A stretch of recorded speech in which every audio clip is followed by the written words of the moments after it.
الحمد لله نحمده ونستعينه ونستغفره ونؤمن به ونتوكل عليه ونعوذ بالله من شرور أنفسنا ومن سيئات أعمالنا من يهده الله فلا مضل له ومن يضلله فلا هادي له ونشهد أن لا إله إلا الله وحده لا شريك له ونشهد أن سيدنا وسندنا وحبيبنا وشفيعنا ونبينا ومولانا محمدا عبده ورسوله صلى الله تعالى عليه وعلى آله وأصحابه وبارك وسلم تسليما كثيرا كثيرا أرسله الله تعالى إلى كافة للناس بالحق بشيرا ونذيرا وداعيا إلى الله بإذنه وسراجا منيرا أما بعد فأعوذ بالله من الشيطان الرجيم بسم الله الرحمن الرحيم ولله على الناس حج البيت من استطاع إليه سبيلا ومن كفر فإن الله غني عن العالمين وقال عليه الصلاة والسلام من حج لله فلم يرفث ولم يفسق رجع كيوم ولدته أمه صدق الله مولانا العظيم وصدق رسوله النبي الأمي الكريم ونحن على ذلك لمن الشاهدين والشاكرين والحمد لله رب العالمين मुअज़्ज़ज़ व मुहतरम मुरब्बियान किराम मुसल्लियान इज़ाम दिन दरदी मुसलमान भाइरा আল্লাহ পাক রব্বুল আলামিন দয়া করে মায়া করে মেহেরবানি করে শুক্রবার দিন জুমার নামাজ আদায় করার জন্যে আল্লাহ তাআলার ঘর মসজিদে আমাকে আপনাকে উপস্থিত হওয়ার যে তৌফিক দিয়েছেন এই জন্য আল্লাহর শুকরিয়া আদায় করি আলহামদুলিল্লাহ।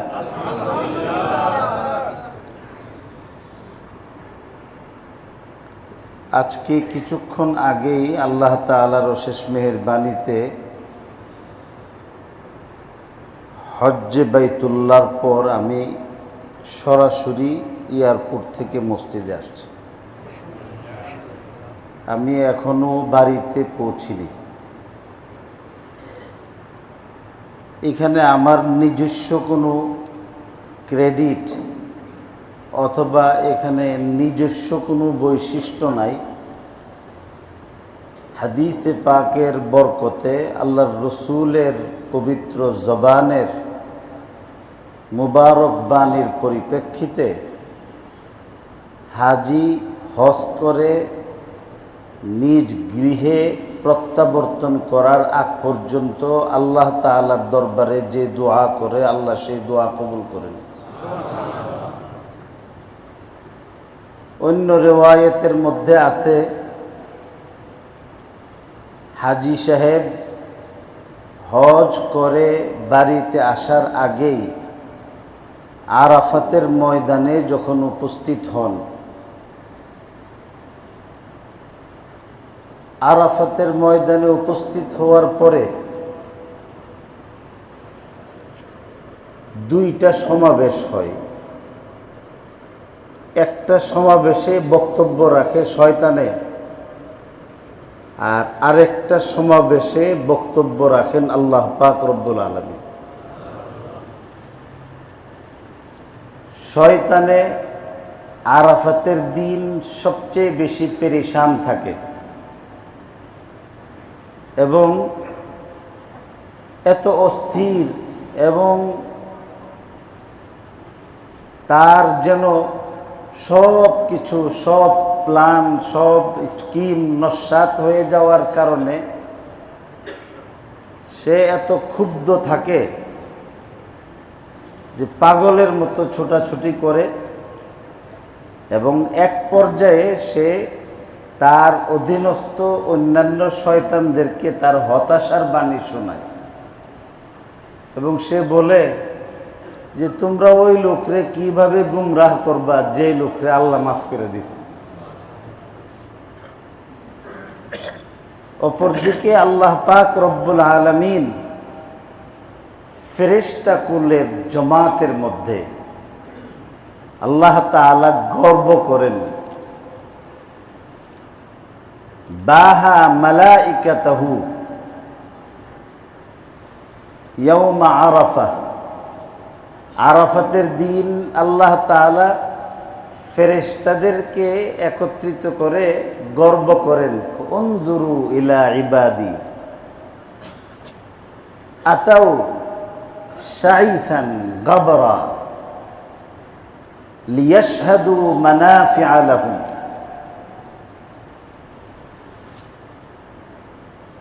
ওয়া ইন্নী ক্বাদ আশহাদতুকুম ইয়া মালাইকাতি আন্নী ক্বাদ গফারতু লাহুম।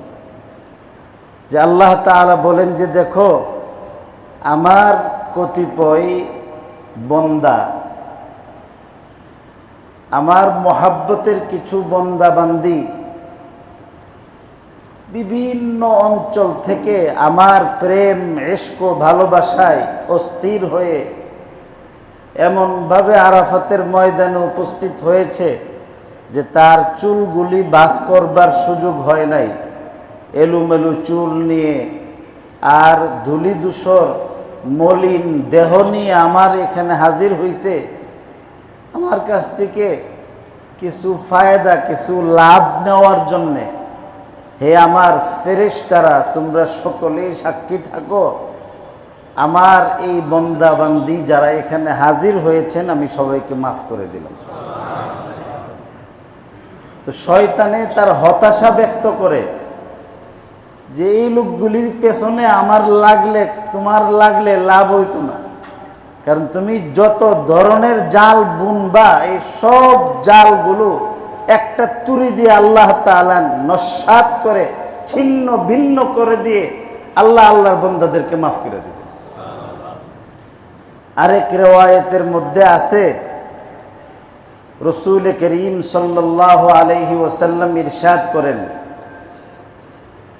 আরাফাতের ময়দানে হাজির হাজী সাহেবদেরকে সম্বোধন করে তারা যখন কান্নাকাটি করে তো আল্লাহ পাক রব্বুল আলামিন তখন বলতে থাকেন যে হে আমার বন্দারা, হে আমার বান্দিরা, সারা পৃথিবীর বালু কণার চেয়েও যদি বেশি তোমার গুনাহ হয়ে থাকে, সারা পৃথিবীর সমুদ্রগুলির ফেনার চেয়েও যদি তোমার গুনাহ বেশি হয়ে থাকে, সারা পৃথিবীর গাছগাছালির পাতা, এই ছোট ছোট বড় বড় সমস্ত বৃক্ষলতার পাতার চেয়েও যদি তোমার গুনাহ বেশি হয়ে থাকে, আজকে আরাফাতের ময়দানে হাজির হয়ে আমার কাছে ক্ষমা চাওয়ার কারণে আমি আল্লাহ তোমাদের এই সব গুনাহগুলিও মাফ করে দেব এবং এই গুনাহ মাফের ঘোষণা দিয়ে আল্লাহ পাক রব্বুল আলামিন আরেকটা সুসংবাদ শোনান যে আজকে শুধু তোমাকেই আমি মাফ করব না, তোমাকেও মাফ করব এবং তুমি যাদের জন্য দোয়া করবে সেই সমস্ত ব্যক্তিদেরকেও আমি আল্লাহ মাফ করে দেব। এই জন্য বিশিষ্ট সাহাবী হযরত আব্দুল্লাহ ইবনে উমর রাদিয়াল্লাহু তাআলা আনহুমা বর্ণনা করেন, রাসূল করিম সাল্লাল্লাহু আলাইহি ওয়াসাল্লাম ইরশাদ করেন, যখন হাজী সাহেবগণ হজ শেষে তোমাদের বাড়িতে ফিরে আসে তখন তাদেরকে সালাম দিবে, সালাম দিয়ে তাদেরকে দিয়ে তোমাদের জন্য দোয়া করাবে, কারণ আল্লাহ পাক রব্বুল আলামিন তাদের দোয়া কবুল করার আশ্বাস দিয়ে রাখছে। এই জন্যে বুজুর্গানে দিন হাজী সাহেবদের কাছে দোয়া চান। হজ শেষে বাংলাদেশে হাজী সাহেবরা ফিরে আসতেছেন, এখানেও কয়েকজন হাজীর সাথে আমার দেখা হয়েছে, সামনে আছে, ওনারা হজ করে আসছেন।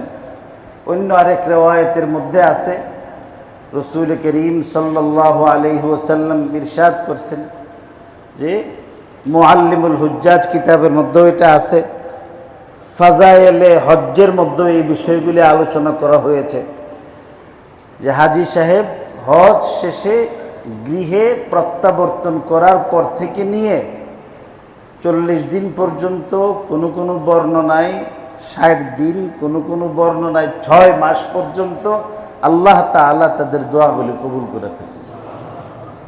এই জন্য এটা অনেক বড় একটা বরকতের মুহূর্ত। এটা কার জন্যে বরকতের? যিনি হজ করে আসলেন তার জন্যে না, যাদের মাঝে তিনি ফিরে এলেন তাদের জন্যে। এটার কথা হলো বুজুর্গানে দিন বলেন যে আসলে একটা সুন্দর হাতের মধ্যে যদি সুন্দর বালা থাকে তখন এই দুইটার সমন্বয়ে কিন্তু দেখতে অনেক সুন্দর লাগে। এখন বালার কারণে হাতের সৌন্দর্য বৃদ্ধি পাইছে না সুন্দর হাতের কারণে বালার সৌন্দর্য বৃদ্ধি পাইছে, এটা কোনোটা আপনি বাদ দিতে পারবেন না। সোনার হাতে সোনার কঙ্কন, কে কার শোভা? সোনার হাতে সোনার কঙ্কন, কে কার শোভা? হাজির কারণে মুসল্লির কারণে না হাজি, এটা এখনই আপনি ডিসিশন নিতে পারবেন না, সিদ্ধান্ত ফায়সালা শুনাইতে পারবেন না। এই ফায়সালাটা ওই দিন আমার আপনার সামনে স্পষ্ট হবে যেদিন আমার আপনার দুইটা চক্ষু বন্ধ হয়ে যাবে। আল্লাহ পাক রব্বুল আলামিন হাজী সাহেবের দোয়া কবুল করেন। হাজিকে খালি মক্কা শরীফ ঘুরে আসলেই তো হাজি হওয়া যায় না। আরাফা, মুজদালিফা, মিনা এবং কাবা শরীফ, মাতাফ, সাফা মারওয়া, সাই, এইভাবে শুধু ঘোরাঘুরি করে আসার নামই হজ না। মক্কা শরীফ থেকে আসলেই যদি এত ফজিলত হয়, আবু জাহেলের বাড়ি তো আর টঙ্গী ছিল না, এর তো বাড়ি এখানে ছিল, আবুল আহাবের বাড়ি এখানে ছিল। সেখানে সাইয়্যিদুল আউয়ালিন ওয়াল আখিরিন, নবী সম্রাট, সমস্ত নবী রসুলদের যিনি সর্দার রাসূল করিম সাল্লাল্লাহু আলাইহি সাল্লাম যেমন সেখানে বসবাস করছেন, জিন্দেগির বড় একটা অংশ কাটিয়েছেন, সেখানে তো তার দুশ্মনরাও কাটাইছে। তো শুধু ঘুরে আসলেই হজ হয় না, শুধু নাম লাগাই দিলেই হজ হয় না, আরাফাতের মধ্যে উপস্থিত হইলেই আরাফাতবাসী হয় না। এক বুজুর্গের কথা আছে যে তিনি হজ্জের মধ্যে আরাফাতে উপস্থিত হয়ে কান্নাকাটি করতেছেন, ইয়া রব্বি তাকাব্বাল হাজ্জাতি, ইয়া রব্বি তাকাব্বাল হাজ্জাতি। আল্লাহ আমার হজটা কবুল করো, আল্লাহ আমার হজটা কবুল করো। ফাইন্নী মুতারিফুম বিজুনুবি, আল্লাহ গুনার পূজা নিয়ে তোমার এখানে হাজির হয়েছি। ইলাহি লাস্তু লিল ফিরদাউসি আহলান ইলাহি লাস্তু লিল ফিরদাউসি আহলান ওয়ালা আকওয়া আলা নারিল জাহিম ইলাহি লাস্তু লিল ফিরদাউসি আহলান ওয়ালা আকওয়া আলা নারিল জাহিম فاغفر الذنوب جميعا فاغفر الذنوب جميعا فإنك غافر الذنب العظيم আল্লাহ জান্নাতুল ফিরদাউস নামক বেহেশতে যাওয়ার জন্য যে পরিমাণ আমলের দরকার এই যোগ্যতা আমার নাই, কিন্তু জান্নাতে যাওয়ার যোগ্যতা না থাকলেও আবার জাহান্নামের শাস্তিও সহ্য করতে পারব না।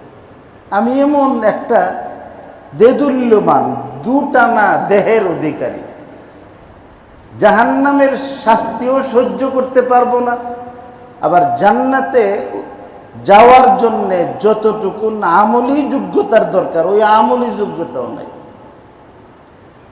লাস্তু লিল ফিরদাউসি আহলান ওয়ালা আকওয়া আলা নারিল জাহিম। আল্লাহ জাহান্নামের আগুনও তো সহ্য করতে পারবো না, তো এই ধরনের ব্যক্তির প্রতি তোমার একটু দয়া করা দরকার, জাহান্নাম থেকে বাঁচানো দরকার, আবার আমারে জান্নাত দেওয়াও দরকার। জান্নাতে যাওয়ার জন্যে সবচেয়ে বড় বাধা তো হইল গুনাহ। ফাগফিরিজ যুনুবা জামিআন, আল্লাহ আমার সমস্ত গুনাহগুলি মাফ করে দাও। ফাইন্নাকা গাফিরুয যামবিল আযীম, বড় বড় আমার গুনাহ বড়, কিন্তু এই গুনার বড়ত্বের একটা সীমা আছে। তুমি যে বড়, তোমার বড়ত্ব আর তোমার মহানুভবতা, তোমার মহত্ব আর উচ্চতার কোনো সীমা নাই। আল্লাহ আমার মাফ করে দাও। তো কান্নাকাটি করতেছে। हर तरफ से हो के हम खारो तबा, हर तरफ से हो के हम खारो तबा, आपरे अब तेरे दर पर या इला। আল্লাহ সারা পৃথিবীর সমস্ত দরবার থেকে বিমুখ হইয়া, বাপের দরবার বাদ দিছি, মার দরবার বাদ দিছি, ছেলের দরবার বাদ দিছি, মেয়ের দরবার বাদ দিছি, সব ছাইরা আমি মারা গেলে আমারে যে কাফনের কাপড়টা আমার জীবিত আত্মীয় স্বজন পরাইতো, আল্লাহ আমি নিজেই জীবন্ত হয়েও মরার মতো কাফনের কাপড়ের রূপ এহরাম পইরা তোমার দরবারে হাজির হইছি, মাফ করে দাও। কান্তাছে, আল্লাহ আমার মাফ করো। এই কান্নাকাটির ভিতরে আওয়াজ আসছে, মা কবিল তো হাজ্জা, তোমার হজ কবুল করলাম না। कोई चीज उनकी जिम्मा जरूरी नहीं, আল্লাহ কোনো কিছু করতে বাধ্য নন। আল্লাহ তাআলা কারোরটা খান না, কারোরটা পড়েন না, কাউকে ট্যাক্স দিতে হয় না। চোখের রাঙ্গানি দেখা আমরা তো মনে করেন কথা কইতে গিয়ে খুব পাওয়ারফুল আইছে, তেজ নিয়ে আইসা চোখের দিকে চাইয়া থেকে আল্লাহ সাথে সাথে লেঞ্জুর ঘুরাই দিছে। এইভাবে চোখের রাঙ্গানি দিয়ে আল্লাহ তাআলাকে ফিরাইয়া দেওয়ার এই ক্ষমতা কারণ নাই। লা রাদ্দা লিকাদাইহি ওয়ালা মুআক্কিবা লিহুকমিহি ওয়া হুয়া সারিউল হিসাব। আল্লাহ পাকের সিদ্ধান্তকে চ্যালেঞ্জ করার শক্তি কারণ নাই, প্রতিহত করার শক্তিও নাই। অগ্রগামী করার কোনো সুযোগ নাই, পশ্চাৎগামী করারও সুযোগ নাই। যেটা বলছেন সেটাই। আল্লাহ তাআলা বলতেছেন, তুই হজ করতে আইছত, কি হয়েছে? ইন্নামা হিয়া আমালুকুম মুহসিহা লাকুম। সারা পৃথিবীর মানুষ হজ করলেই কি হইব আল্লাহর, আর না করলে কি হইব? করার দ্বারাতে আল্লাহরে কোন দিক দিয়ে বাড়াইয়া দিব, আর না করার দ্বারা আল্লাহর কি ক্ষতিটা করতে পারবে? গায়েব থেকে আওয়াজ আসছে, তোমার হজ কবুল করলাম না। তো হজ যদি কবুল না হয়, তুমি দোয়া করলে দোয়া কবুল হইব? আল্লাহ যে দোয়া কবুল করবেন হাজির, তুমি তো আগে হাজির হওয়ার, হাজির এই সার্টিফিকেট তো আল্লাহর কাছ থেকে পাইতে হইব। আল্লাহ তো তাকে হাজি হিসাবে স্বীকৃতি দিতে হবে। হাজি আগে আল্লাহর কাছ থেকে হজের স্বীকৃতি আদায় করবে, তারপরে আল্লাহর দরবার থেকে পুরস্কারের প্রশ্ন আসবে। আরবিতে আওয়াজ আসছে, এক বাচ্চা কইতেছে, আমা সামি'তা ইয়া আম্মি মা কিলা লাকা ইয়া আম্মি আমা সামি'তা। চাচা, কান্নাকাটি করতেছেন, আপনার কান্নার পরিপ্রেক্ষিতে আসমান থেকে গায়েবী কি আওয়াজ আসছে আপনি শুনেননি? কাঁদতেছে, হতাশ না। মুমিন কখনো হতাশ হয় না। ইন্নাহু লা ইয়াইআসু মির রাউহিল্লাহি ইল্লাল কওমুল কাফিরুন। গুনাহ অনেক বেশি, কিন্তু যতই গুনাহ হোক তার একটা মাত্রা, সীমা আছে মানুষের। আল্লাহর দয়ার কোনো সীমা নাই। আল্লাহ বলছেন, ওসিয়াত রাহমাতি কুল্লা শাইইন। সব কিছু আল্লাহ আল্লাহর রহমত দিয়ে ঢেকে ফেলেছেন। আল্লাহ তাআলা বলছেন যে আসমান জমিন সৃষ্টির 50,000 বছর আগে আল্লাহ তাআলা ফায়সালা করে রাখছেন যে সাবাকাত রাহমাতি আলা গাদাবি, যে আমার নারাজির উপর আমার দয়া আসমান জমিন সৃষ্টির 50,000 বছর আগেই সিদ্ধান্ত নিয়ে রাখছে, দয়াটা আমার নারাজির চেয়ে বেশি। আল্লাহর দয়া যদি বেশি না হইতো, তো দুনিয়ার মধ্যে এই যে মসজিদে আমরা নামাজ পড়তে আসছি, বাজারের মধ্যে বুক ফুলায় হাঁটতেছি, ছেলে মেয়ের সাথে সংসার করতেছি, কয়জন মানুষ সংসার করতে পারতেন? আল্লাহ তাআলা অন্ধকার দিয়ে শুধু পৃথিবী ঢাকছে না, আল্লাহর সাত্তারের গুণ, তার এই সিফাতি নামের বরকতে আমার আপনার দুষ্ত্রুটিও ঢাকা রাখছেন। কয়টা প্রকাশ হয়েছে? এই সবগুলি যদি প্রকাশ করে দিতেন, বউয়ের সামনে, ছেলে মেয়ের সামনে, ভাই বেরাদরের সামনে, বন্ধু বান্ধবের সামনে বুক ফুলায়া কথা কইবেন দূরের কথা, কুত্তা শুয়োরের জিন্দিগিও করা কঠিন হতো। আল্লাহ তাআলা এগুলি ঢাকা রাখছেন। কেন ঢাকছেন? ঢাকছেন এই জন্যে যে হাসরের দিন আল্লাহ তাআলা এই লোকগুলির ডাক দিবেন যে, এই বান্দা, ওই দিন তুই গুনাহ করছিলি? আল্লাহ করছি। তোর কি দুষ্টুটি ছিল? হ্যাঁ। আমি কি তোর এটা প্রকাশ করতে পারতাম? জি পারতেন। প্রকাশ করছি না কেন? যে তোর গুনাহের আমি সাক্ষী রাখছি না, আজকে তোর আমি মাফ করে দেব। এই জন্যে গুনাহ করার পরে হতাশ হওয়ার নাই, গুনাহের পরে হতাশ হওয়াটা এটা অনেক বড় একটা রূপ। গুনাহের পরে ডিপ্রেশনে আক্রান্ত হয়। এই ডিপ্রেশনে আক্রান্ত হয়ে মানুষ যা ভালো কাজ করতে ওইটাও ছেড়ে দেয়, এটা না। এই জন্য আল্লাহ বলছেন যে কাফের ব্যক্তি শুধু হতাশ হইতে পারে, ইমানদার ব্যক্তি কখনো হতাশ হয় না। ইমানদার ব্যক্তি কখনো হতাশ হয় না।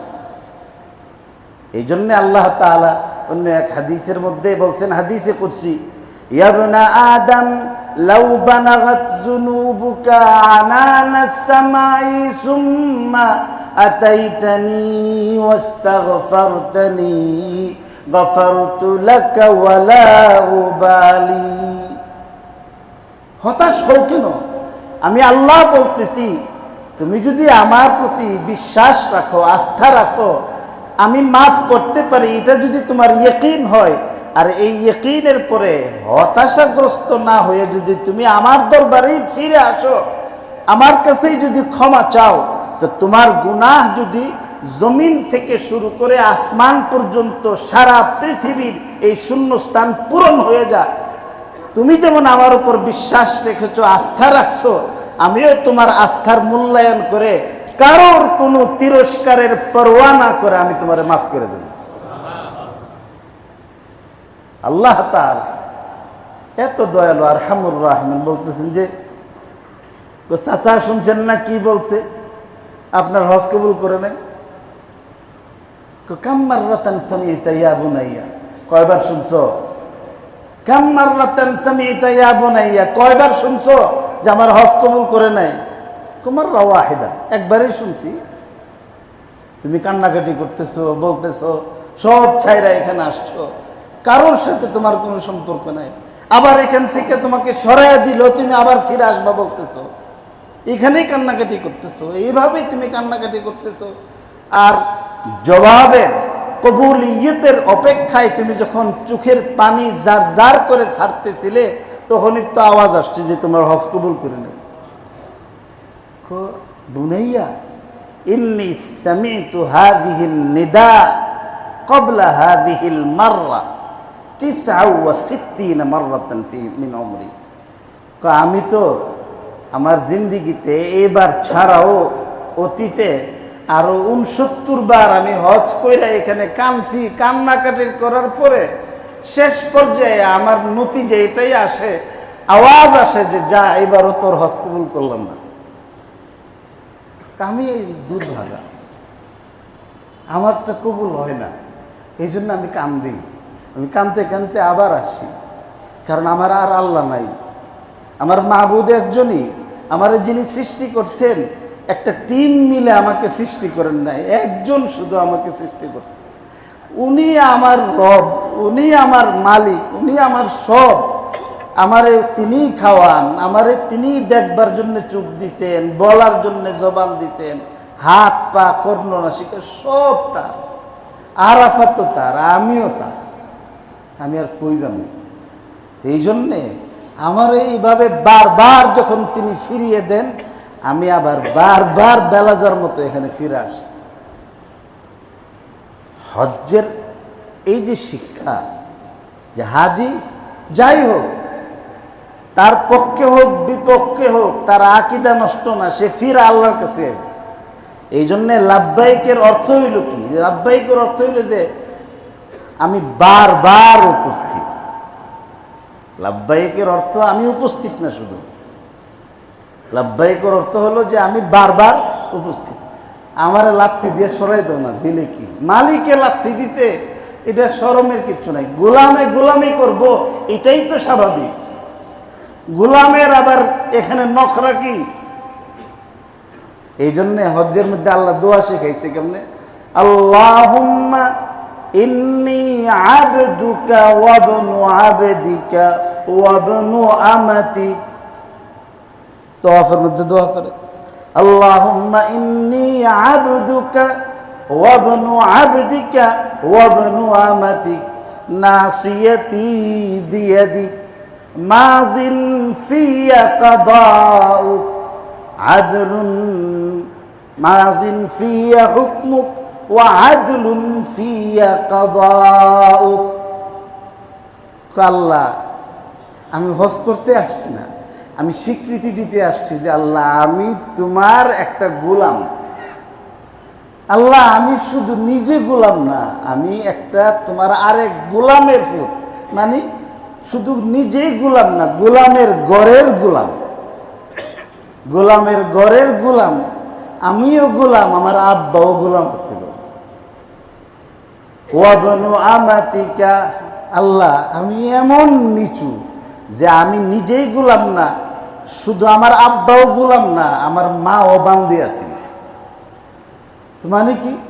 যে আল্লাহ আমি নিজে একটা গোলাম, আর একটা গোলামের ফুত, আর একটা বান্দির ফুত। বান্দির ফুতের আবার এখানে এত পাওয়ার কি? গোলামের ফুতের আবার নখরা কি? গোলামের আবার এখানে ব্যক্তিত্ব কি, আমিত্ব কি? সব কিছু আল্লাহ আমি ছেড়ে দিয়ে আসছি। মাযিন ফিয়া হুকমুক, তোমার যত নির্দেশনা আছে সব আমার ক্ষেত্রে কার্যকর। একবার বলো হাত তুলবার জন্য, আমি বলি আল্লাহু আকবার। একবার তুমি বলো যে আমার এই ঘরের চারিদিকে ঘোরাঘুরি কর। ঘোরাঘুরি আবার ইবাদত কি? আল্লাহ আমার কোনো প্রশ্ন নাই, তুমি আমারে ঘুরতে বলছো, আমি নিচের দিকে তাকিয়ে ঘুরতেছি। এরপরে বলতেছো যে যাও মাকাম ইব্রাহিমের কাছে যা, গিয়ে 2 রাকাত নামাজ পড়। নামাজ পড়ছি, নামাজ পড়ার পরে কিছু আবার দরজার মধ্যে গিয়ে ধর, মুলতাজামের মধ্যে ধরে কান্নাকাটি কর, গাল লাগা, বুক লাগা। কোনো সে নাই এখানে যে আমার এখানে কেন ঘুরাইতেছে, আবার ওইখানে যাইতে বললো। উমা ওইখানে যাওয়ার পরে যাও, ওইখানে গিয়ে একটু পানি খেয়ে গিয়া, জমজমের পানি খাইতে গেছি। যাওয়ার পরে পানি খাওয়াতে পুরো দিচ্ছ, তাড়াতাড়ি সাফার মধ্যে যা। ওইখানে গেছে, গিয়ে আবার বলছে আল্লাহু আকবার, আল্লাহু আকবার, আল্লাহু আকবার, লা ইলাহা ইল্লাল্লাহু, আল্লাহু আকবার, আল্লাহু আকবার, লা ইলাহা ইল্লাল্লাহু ওয়াহদাহু আনজাযা ওয়া'দাহু ওয়া নাসারা 'আবদাহু ওয়া হাযামাল আহযাবা ওয়াহদাহু। কোনো প্রশ্ন নাই। ওইখানে গিয়ে দৌড়াইতেছি যে এখানে যা, ওইখানে যা, ওইখানে যা, এখানে আস। এখানে গিয়েও বলে আল্লাহ তুমি সবার বড়। ওইখানে গিয়ে কোনো প্রশ্ন নাই, বলে যে আল্লাহ তুমি বড়। ওইখানে আবার যাওয়ার পরে বলতেছে আল্লাহ তুমি বড়। আবার বলছে কাছে আস, এখানে আস। যেখানে তার কোনো ব্যক্তিত্ব নাই। কেন? আমি তো গোলাম, আমি তো বান্দির ফুত, আমি তো গোলামের ফুত। তুমি আমার স্রষ্টা, আমার সৃষ্টিকর্তা, তুমি যেমনে বলবা সেমনি আমার এখানে কোনো আমিত্ব বলতে কিছুই নেই বলতেছে। তো এই জন্যে বারবার এখানে ফিরে আসি। 69 বার আমারে বলছে যে তোর হজ কবুল করছি না, তো কি করুন, আমার তো করার কিছুই নেই। আদলুন ফিয়া কাদাউ, এই যে বারবার আসতেছে, আমাদের কত অভিযোগ থাকে। হজে যায় না, হজে যারা হাজিরার অভিযোগ থাকে, যারা ইন্তেজাম করে ওনাদের অভিযোগ থাকে, বাংলাদেশের ইন্তেজাম যারা করতেছেন মন্ত্রণালয় মিনিস্ট্রির বিরুদ্ধে অভিযোগ থাকে, ওইখানে আজ ওজারাতুল আওকাফের বিরুদ্ধে কি থাকে, বিভিন্ন অভিযোগ থাকে। কত অভিযোগ, অভিযোগ আর অভিযোগ। আর এখানে কি কেন যে মন মতো না হওয়ার কারণে। আমরা দেখেন গাড়ি দিছে না, এখানে সিট পাইছি না, দাঁড় করাই লয়ে গেছে, খানা দিছে না, বালকেরা বিভিন্ন অভিযোগ করে। কিন্তু হজ্জের প্রশিক্ষণটার মধ্যে কি বলতেছে যে আমার যে একবার বলছো বাড়ির থেকে আসার জন্যে, আল্লাহ তো কিছু যে হজ করবার লেগে আস, ওইখানে গিয়ে গুড়। তো আমরা কি দাওয়াত দিয়ে আপনারা নিয়ে, আপনি আমার দাওয়াত দিচ্ছেন হুজুর, হুজুর আপনি হজ করেছেন, আসেন আমার বাড়ির। এরপরে বাড়িতে গেছি, পরে আপনি একটু ঘোরাঘুরি করেন, একটু ঘোরাঘুরি করেন, ঘোরাঘুরি করে আইসি পরে ওই কোনার মধ্যে যায়নি, ওইখানে গিয়ে কদ্দুর গিয়ে একটু আবাদত বন্দিগি করেন। ওইখান থেকে আইসে পরে আমার দরজাটার মধ্যে গিয়ে একটু লাড়াচাড়া করেন। এখানে করছে ওই আমার ওই সাফাত যান। তো এইভাবে মেহমানরে দাওয়াত দিয়ে আইন না মানুষের ঘোরা না। কিন্তু হজ্জের অবস্থাটা কিন্তু এমন। কিন্তু হাজি যখন হজ্জে যায় তখন সেখানে তার নিজের সব কিছু বিসর্জন দিয়ে দেয়। এই যে কাজ করতেছে, আমারে দাওয়াত দিয়ে নিয়ে যদি এভাবে কিছু করতেন, তাহলে আমি বললাম এই না, দাওয়াত দিয়ে যদি মেহমানের কদরই না করতে পারো, তোমার কেটা কিছু দাওয়াত দিতে বললাম না হইলে। কিন্তু হাজি কি বলতেছে যে না, মাজিন ফিয়া হুকমুক, তুমি যা বলতেছো এটাই ঠিক। ওয়াদলুন ফিয়া কাদাউক, এবং আমার ব্যাপারে তুমি যে সিদ্ধান্ত নিয়েছো এটা সবটাই ন্যায়নিষ্ঠ ইনসাফ ভিত্তিক সিদ্ধান্ত নিয়েছো, দয়া করছো, আমার উপর জুলুম করছো না। আজি বলে এই জন্য আমি বারবার এখানে ফিরে আসি। এই অবস্থার মধ্যে আবার আওয়াজ আসছে যে আমি তোমার এইবারের হজ কবুল করলাম। এইবারের হজ্জের সাথে অতীতে আরো 69 বার যে হজ করছিলা, যে 69 বার বারবার আমি বলেছি তোমার হজ কবুল করি নাই, আমি তোমার সেই হজগুলিও কবুল করছি। শুধু তাই নয়, তোমার এই হজ্জের বরকতে এই বছর যারা হজ করছে সকলের হজ কবুল করছে। হযরত আব্দুল্লাহ ইবনুল মুবারক রহমতুল্লাহি আলাইহি বড় হাজি ছিলেন, বড় আলেম ছিলেন, মুজাহিদ ছিলেন, মুহাদ্দিস ছিলেন, পয়সাওয়ালা ব্যক্তি ছিলেন। আমরা তো আমাদের দেশের তো উলামা ইকরাম হজে যান, বেশিরভাগই এমন যে ওনার নিজের পয়সা দিয়ে হজে গেছেন। আল্লাহ তাআলা ব্যবস্থা করেন কোনো না কোনোভাবে। আর হযরত আব্দুল্লাহ ইবনুল মুবারক রহমতুল্লাহ আলাইহি প্রত্যেক বছর 1000 ব্যক্তিকে হজ করাইতেন।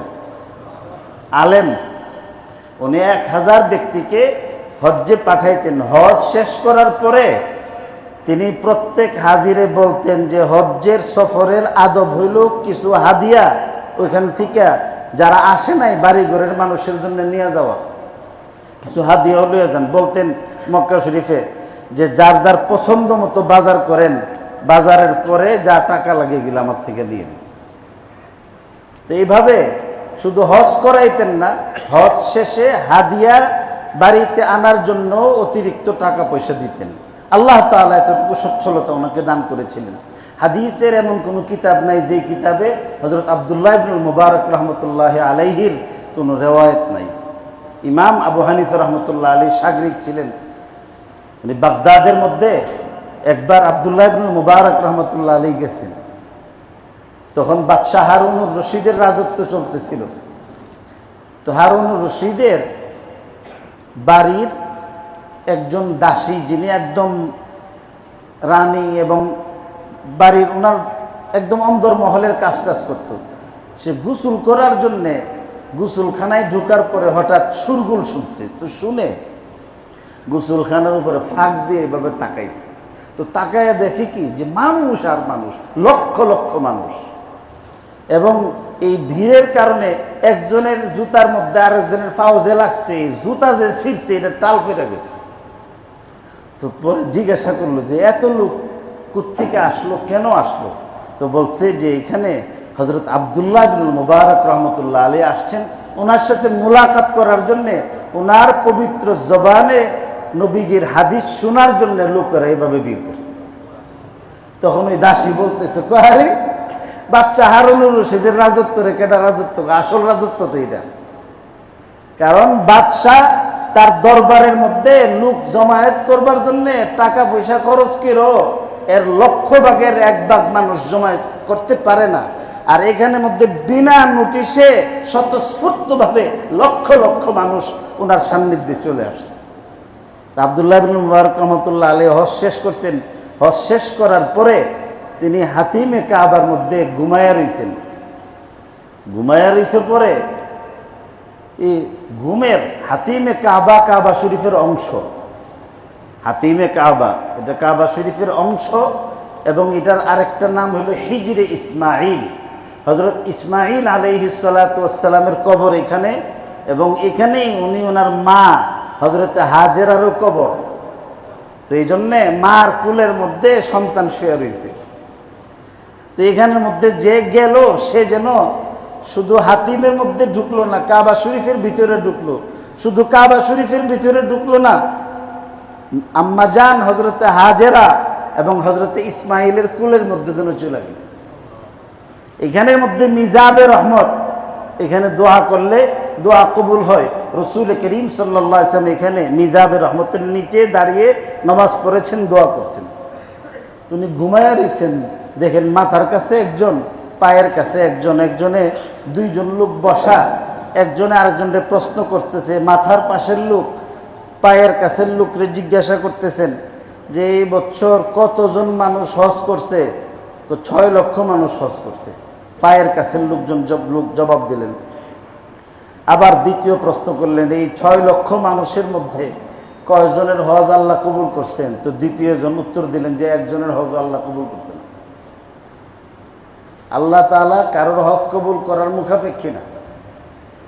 একজনের হজও কবুল করেন নাই, সবের হজ বরবাদ হয়েছে। কোনা পরবর্তীতে আলী ইবনে মুওয়াফাক নামে একজন মুসি ব্যক্তি, জুতা সিলায়া খায়, এমন দরিদ্র দুঃখী, ওনার কারণে আল্লাহ তাআলা সবের হজ কবুল কইরা সকলরে হাজি বানাই দিছে। বাড়ি কোথায়? দামেস্কে, সিরিয়ার দামেস্কে ওনার বাড়ি। এরপরেই হযরত আব্দুল্লাহ ইবনুল মুবারক রহমতুল্লাহ আলাইহির ঘুম ভেঙে গেছে। তো ঘুম ভেঙে যাওয়ার পরে তিনি চিন্তা করলেন যে দামেস্কের যেই লোকটার কারণে আল্লাহ শুধু তার হজ কবুল করলেন না, এই বছরে হজ সম্পাদনকারী 6 লক্ষ হাজির হজ কবুল করছে, এই লোকটার আমি না দেখে বাড়িতে ফিরলাম না। ওনার সঙ্গী সাথী যারা আছে সবাইরে সব জরুরত সাইরা বললেন যে আপনারা বাড়ি যান, আমি কিছুদিন পরে আসতেছি। তো হযরত আব্দুল্লাহ ইবনুল মুবারক রহমতুল্লাহ আলাইহি পরে ওনার সাথে মোলাকাত করছেন। লম্বা কাহিনী, যেহেতু সময় শেষ হয়ে গেছে আর আজকে তো আমি ক্লান্ত অনেকটা। আমি আব্দুল সত্তার বাইরে বলতেছিলাম যে তবলিগ জমাতের একজন বড় মুরব্বী ছিলেন হযরত মাওলানা আব্দুল ওয়াহাব সাহেব। এই আব্দুল ওয়াহাব সাহেব আপনার বয়ান করতে করতে বয়ানের মধ্যে ঘুমাই যেতেন। বয়ান করতেছে, বয়ানের মধ্যে ঘুমাই গেছে এবং ওনার একটা কেরামতি ছিল। তো ঘুমায়া গেলে যখন পাশের লোক ওনার বয়ানের তর্জমা করতেন, তো ওনার তর্জমা শেষ হলে উনি ঘুমের থেকে ওইটা যেখানে কথা শেষ হতো ওইখান থেকে আবার কথা বলতেছে। একবার বিবিসির মধ্যে একটা জরিপ চালাইছিল যে পৃথিবীতে সবচেয়ে বেশি কথা কে বলে, সবচেয়ে বেশি কথা। তো বিবিসির জরিপে ভাই আব্দুল ওয়াহাব সবচেয়ে বেশি কথোপকথনকারী ব্যক্তি হিসেবে নির্বাচিত হয়েছিলেন। তা আমি আসার আগে বলতে দিলাম যে আজকে আমি আবার আব্দুল ওয়াহাব হয়ে যাই কিনা, যে ঘুমে খুব ক্লান্ত হয়ে রয়েছি। তো আল্লাহ তাআলা যেহেতু ফিরাইয়া আনছে, আপনাদের কাছে দোয়া চাই যে লক্ষ লক্ষ মানুষের হজ আল্লাহ তাআলা ফেরত দিয়ে দিতে পারেন। আল্লাহ তাআলা কারোর পরোয়া করেন না। তো আবার আল্লাহ তাআলা মুসি ব্যক্তির হজও কবুল করেন। শুধু তার হজ কবুল করেন না, তার হজ্জের উসিলা অন্যদের হজও আল্লাহ কবুল করছেন। আল্লাহ যেন আমাদেরকে যাদের হজ কবুল করছেন আল্লাহ তাআলা সেই তালিকার মধ্যে যেন রাখে। আপনারা এই দোয়াটা করবেন, তাহলে আমার হজটা ঠিক হইব। তা আমার হজটা ঠিক হইলে আমি হাজি হইব, আমি আপনাদের জন্য দোয়া করলে আপনাদের জন্য দোয়া কবুল হইব। আল্লাহ তাআলা আমাদেরকে বুঝার আমল করার তৌফিক দান করুক। হজ্জের এই আশার সফরের এই মাঝখানে আমি দোয়া করি প্রথম যে আল্লাহ আপনাদের সকলের সব গুনাহ মাফ করে দিন। আল্লাহ তাআলা আপনাদের সব দোয়াগুলি কবুল করুক। আল্লাহ তাআলা আপনাদের সবাইকে বারবার হজ্জে যাওয়ার তৌফিক দান করুক। আল্লাহ তাআলা সকলের ছেলে মেয়েদেরকে কবুল মঞ্জুর করুক। অনেকের ছেলে আছে, মেয়ে আছে, দুষ্টামি করে, বেবুঝ, বুঝে না, লেখাপড়ার মধ্যে গাফলতি করে। আল্লাহ বেবুঝগুলির আল্লাহ বুঝ দিয়া দেখ। অনেকের ব্যবসা বাণিজ্যের মধ্যে ঘাটতি কমতি আছে, ঋণ আছে, আল্লাহ এই সবগুলি দূর করে লাভজনক হালাল ব্যবসা করবার তৌফিক দান করুন। অনেকের পরিবারে বিবাহের উপযুক্ত ছেলে আছে, মেয়ে আছে। এখানে একটা এমন ফিতনার সময় যে ছেলে মেয়েগুলিরে কার কাছে দিব, মা বাপ পেরেশান না, শুধু আমরা সবাই পেরেশান। এই জন্যে যাদের ছেলেদেরকে আল্লাহ উপযুক্ত বউ মিলাই দেয় আর মেয়েদেরকে আল্লাহ তাআলা উপযুক্ত জায়গায় সম্মানের সঙ্গে সুখ শান্তির আল্লাহ সংসার মিলাই দেয়। যত দোয়া আপনাদের আছে, মনোবাঞ্ছা আছে, জায়েজ, হারাম না, জায়েজ সমস্ত মনোবাঞ্ছাগুলি আল্লাহ কবুল মঞ্জুর করুন। আপনাদের সকলের ওসিলা আল্লাহ আমারে মাফ করে দেয়। আমার দোয়াগুলি আল্লাহ কবুল মঞ্জুর করুক। আমার ছেলে মেয়েগুলিরও আল্লাহ দ্বীনের জন্য কবুল মঞ্জুর করুক। আপনাদের সবার কাছে দোয়া চাই।